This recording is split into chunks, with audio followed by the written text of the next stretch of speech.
karepa ifa kapolowanga pamene kakumva mawu anu tamandike ndikulemekezeka mudzina la mphamvu la Yesu Khristu.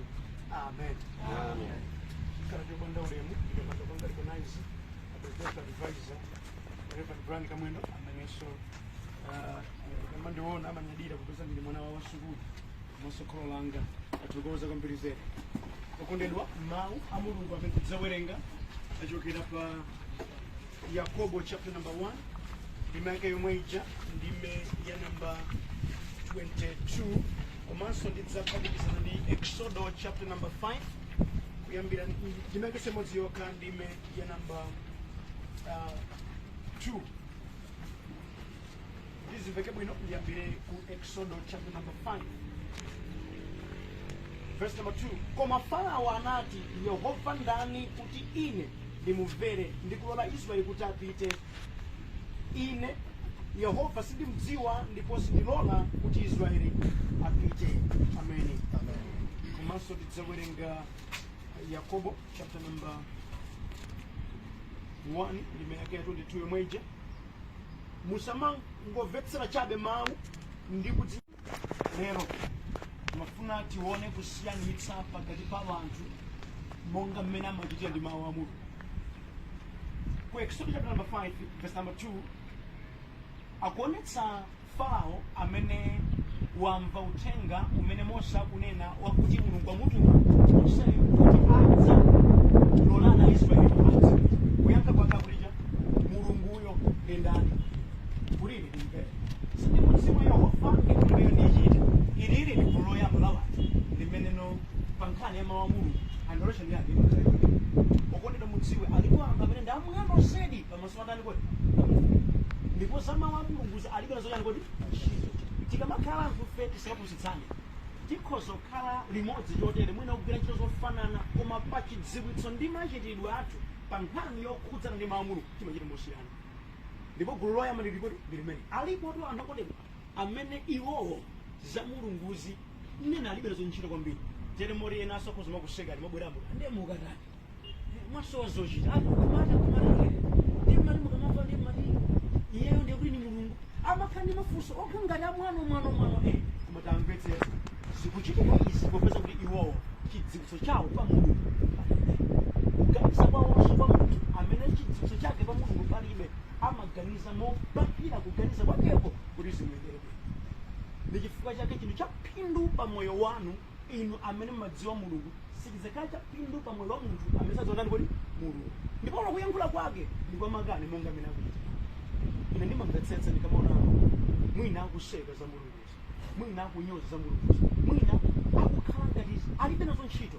Tamvetsa kwa iwo Mulungu sadani kuti anditsona ndi makandi nkhawa kuti anthu osadziwa Mulungu ndoyankhula mwa mwano ndi challenge yotere apatsidwe responsibility pasika ziyenda akhala chisoni akudzika mtima ndi chifukwa chake kukhala ndi Mulungu kofunika kwambiri zedokunda kudziwana ndi Mulungu nkwabwino chifukwa munthu woti amene sadziwa Mulungu monga mmene Farao akuyankhulira tiyerekeze likhale banja bagazi alakwa munthu ali mtima umene Mulungu sindikudziwa ndiye usadzigwira ndimujanga Kristo zibagera amazigwitsa ntchito pofuna menyala ndimuja alipo tu anthu ambiri amene ndi ankhanza kwambiri zedi sense ya umunthu moyo mwawo mulibe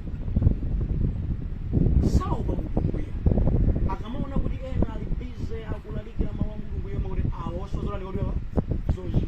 I remember ine wadanguzapo ndiwe mnyamata koma ukhanga lozingo machito ako bwanji pali zambiri zotikhoza machita kudziko ndekuti iyeyo kuona kuti munthu akhoza kukhala bize ndi mawu a Mulungu ndikumanena kuti iyi ndi ntchito imene yakuti wandipatsa kuti ndifotokoze za uthenga wake munthu makisizani kuti sizimali mukaona chimpwirikiti chonse cha zolakwa zambiri zikuchitika mdziko lino gulu limene lili pa namba 1 kuononga ndiliti kodi chifukwa gulu limene lokondedwa limakhala ndi njira zake zakachitidwe ka zinthu molekana ndi mawu andani kodi a Mulungu.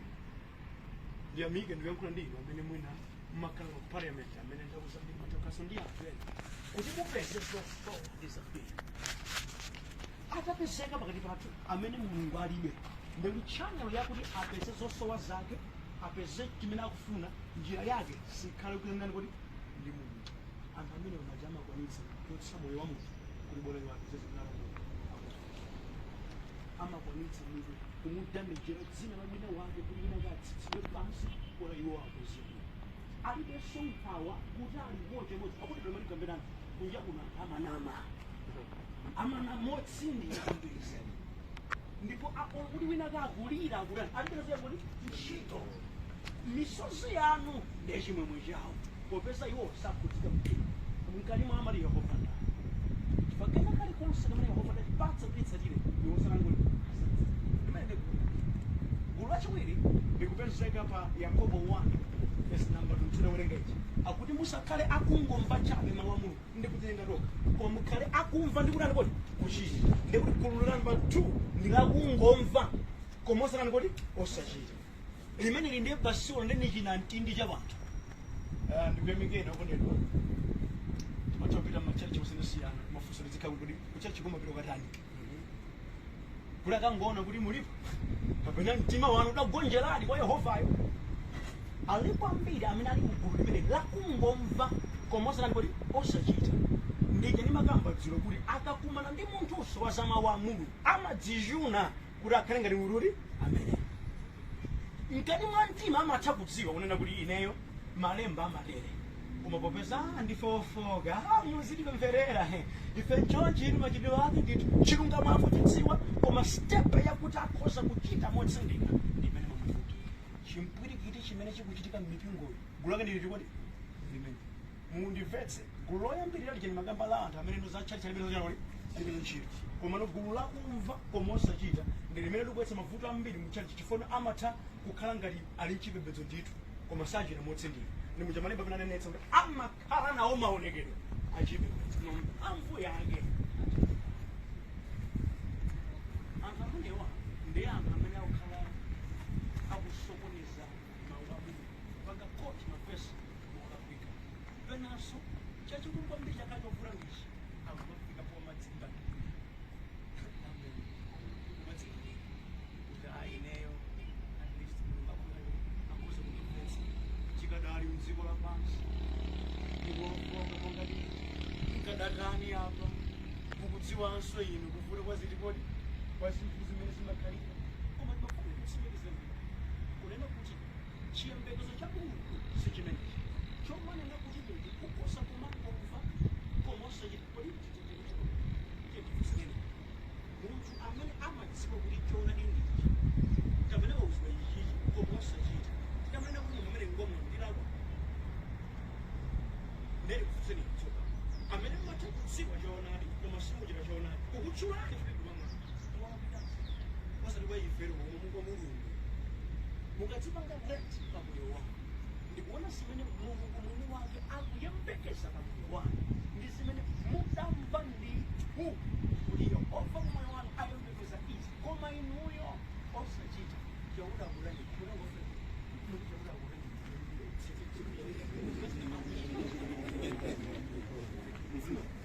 amen Yehovayo akuchiti ninji pamoyo wanu zikhale motani chifukwa muchite ndikamba mawu amenewa ndikunena kuti munthu umafa chopenyako ukudziwa ndithu kuti ichi chimafuna chitike motewa kuchita ngati nkhanu monga dabadwira pachicho chimatero kumafuletsa nkhanu paperere usiyamba waona modabadwira chifukwa kati forward yomwe sideways malingana chani kuti chibadwidwe chilungamo ndi ichi koma malingana nchikhazikitso cha mtima wako kuti suchita umapita cha sideways ndiwo madzibakira kuti ndiyenda ndithu muona nutati koma upita kuti ndi nkhani okondedwa chosowa cha mpingo lero ndi chimenechi chakuti wanthu akhale akuchita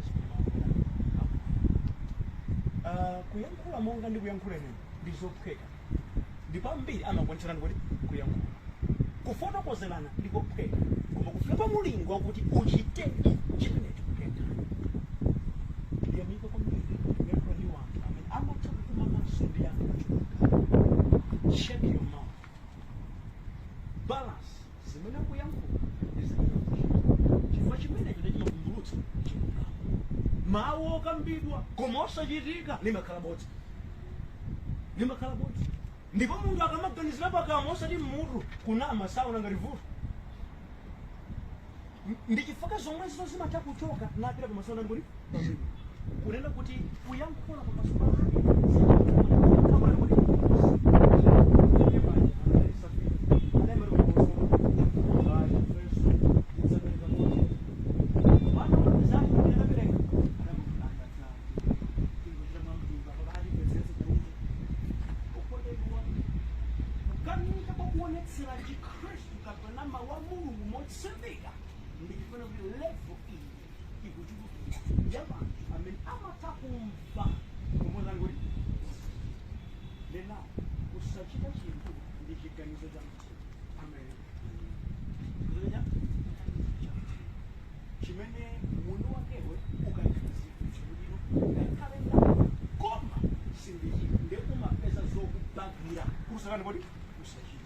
my excuse laka fusulana Yosefa ni madziwa yangu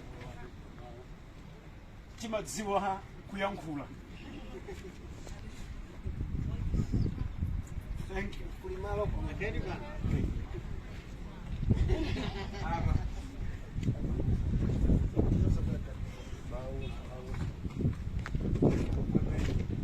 Kulimalo titafusana pano kuti okondedwa malemba atiuza kuti tikhale banthu akufalitsa uthenga. Pakamwa muli napo, fundo muli nazo, ndalama muli nazo zimene mukhoza kugula Bible. Nthawiso muli nayo yakuphunzira funso lanu chimakukanikitsani kukhala Mkhristu wotsindika njani? Funso kwanepo mwafunsa akhweka leroli mwailomwe chimakuvutani njani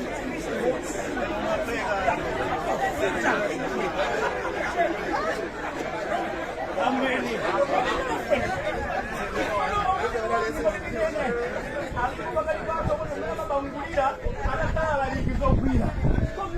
andi mpingo wa mbuyo khoza kupindula pamene pamakuvuta ndi pati mukudziwa ndi chisankho cha mtima, ndi chisankho ndi kusankha umoyo wanu. Andi munthu amene wakhazikitsa chotere ngakhale ma opportunities atampezekera sawagwiritsa ntchito chifukwa mtima wake suli adakhazikitsa kuti ineyo ngakhale ndidzimva koma sindani kodi sindichita ukukhazikitsa andigaulina ndi ukakhazikitsa munthuwe kuti ineyo sindidzichita. Ukaonanso wina amene akulimbikira nkumachita popeza kuti akamachita amakuonetsa kulephera kwako, ameneyo amakhala mdani wako. Ndimujamati mwazitengera pa mgongo mufuna akuoneni ndani sidapita kumwambani akukamba mawu amene ngoti iye adakhazi usachita ndi akamaona wina akuchita akudzipeza kuti nzanga akutani kuti akuchita mawu mogwirizana naye ndi kuphunzirapo amakhalanso mdani wake. Zikuchitika zikuchitika munthu amene wamva koma sakufuna kuchita nyengo zambiri amadana ndi munthu omukumbutsa kawiri azilani kuti azichita. Amadana naye kwambiri kuti hey olemekezeka kapemphera kuti bwanji ndakampeni yafika mumonene kuti ndikukumbutsa isimafunikanso musamtaye Yehova. Ameni. Yamsambiri anthu mupeza kuti atubikika tifeyo ninene pano timapanikizika chakuzinga kuti tikhoza kupereka cheni kwa wanthu popeza anthu akhala okonzeka kale usalandi chikuti sachita. Ukangoyamba kucheza naye munthu mmene akuziyankhira zoti awawa sakulandira zinthuzi ndi nawenso mangoyipinda kuti ikhale monga mmene afunira ngaupa koma kwenikweni ukunena kuti mtima wake sukuti sukuvomereza. Wapangitsa izi ndani ndi wina ngati okondedwa kuchita kapena kusachita zimene malemba kunena zitengera mtima wako. Amen. Palibe kuti adzakupsezani zitenga nani kuti mutisamala izi chifukwa pamene inu ndi chauta wanu maradi wanga choti mumakumana ukavomera kugonjera kuti ambuye kufuna kwanu ndi kumene kuchitika osati kwa ine pamene makhala okonza mtima wako ulikoza kuchita zimenezi umakanena inenso ndine kudziwike kuti kadzidzadzira mandira pa mtengo wake kana ngowauka wangawo ndima nawo ndi mafuta. Amen. gawo la na madaka mva mama ngoti gulu limene ndi la anthu amene ngosatchuka amene pa dziko lapansi pano akutengedwa ngati makape, anthu opanda mayina, anthu achitalatala osayenda ndi fashion, anthu amene aonekera opepuka kuganiza. Ati ndimati ndinene koma ndi mtundu umene Mulungu akufuna. Amen. Zikutheka bwanji zimenezi? Choyambirira adapereka mtima wawo wanaliwe, ndipo adakweza malemba, adakweza Mulunguyo, ndipo adagwira vesi lichadakamba pena pa Yohana chapter number 15 verse number 5 kuti kopanda ine simungathe kuchita kanthu, ndipo iwo adatani kuti adavomereza. Amen. Kuti mukudziwa chana balo kunena nthawi zake chisomo chikati chikuyenda pakati pathu timayiwala kuti timachita mothandizidwa ndi Mulungu. Nyengo zimafekozo kuti ayi umamba kutama luso lako, kutama zinthu zimene zimuli nazo, koma mudziwe kena kalikonse kamene kakutheka moyo mwanu ndi chisomo. Takumbutsana kuti ayi alimwene musawale chisomo.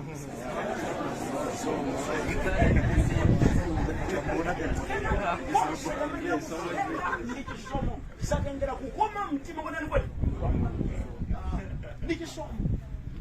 Ndi chisomo tiyerekeze mwina amene mukugwira ntchito mutadwala inuyo mukagwira ntchito, tiyerekeze amene mwina tili maudindo osiyanasiyana amene muli pano nthawi ya kampeni mukadali inu mutsegula mmimba makamwazi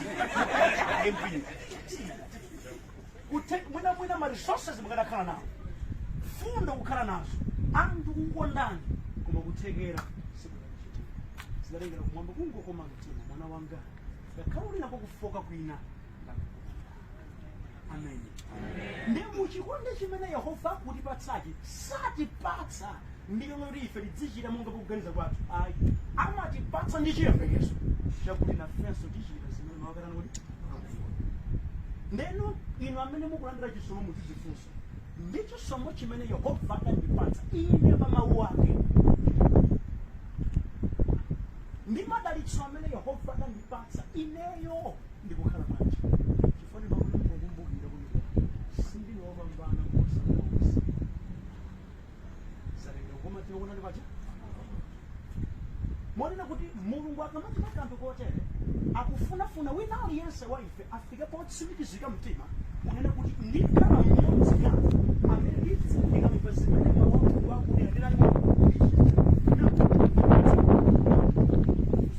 kuti mawuwo mukabera ndekuti munafamu pachiganizo chofunafuna mawanani kuti amuntu deliberate move ndithu mukhale ndi nthawi yoti inu mukhoza kuti inde ndinowabize ndikumvetsetsa Davide sanali wabize kuotheka mapeza nthawi yopemphera. Zipatseni nokha nthawi iyi mafoni wonse off ndiyankhulane ndimve kuyankhula osati kuwerengetsedwa mawu kuti uwerenga nokha mawu kukomera kukenso chizungu mumadziwo waso mumadziwo mukhoza kuchita zonse mungakufundikira. Ine ndimakonda kudabwa anthu ambiri sakonda kundifunsafunsa mafunso okhuza ndi Baibulo zimene zimanonetsa kuti ambiri sakulenga chifukwa kuti zina m'Baibulo zimene munthu wina amene munasakazame maphunziro mozamitsitsa sangatozipitsa kusanga. That's why tidaphunzitsidwa penapena ndazindikira kuti munamuphunzitsa nthawi imene ake munthu amachita muchipita kubatsidwa kukama atinjapo bali achisochoona. Koma anthu ambiri amakhala chete zimapereka chithunzithunzi kuti ambiri chili ali kufunso kwa ine ndakugwira kuti Baibulo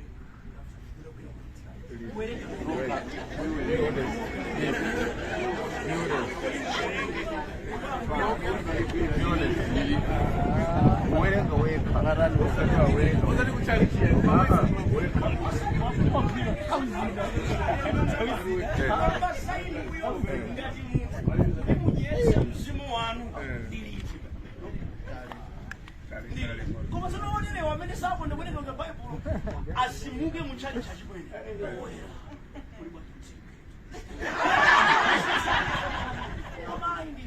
akukhala nawo maonekedwe koma noyi akuyakadalani kuti ngati mukufuna kumvera mawu mudzichepetsa ndikupeza nthawi kuti ine ndidziphunzira mawu a Mulungu motere deliberate move mugonjere ku mawuwo. Amen. Number 2 ndekuti mawu akamabwera alandileni monga mmene mawuwo alili. Chifukwa si zonse zimene mawu Mulungu akhoza kukupatsani zimene mudzasekerera nazo. Ayi. Chifukwa zina zimene mawu Mulungu adzanena nzokutotolani. Zimene mmakonda zedi zimene mawu Mulungu kuti ayi zimenezi. Ndekukhala okonzekera kunena kuti madera umavomera mugambo kuti mawu acho inuyo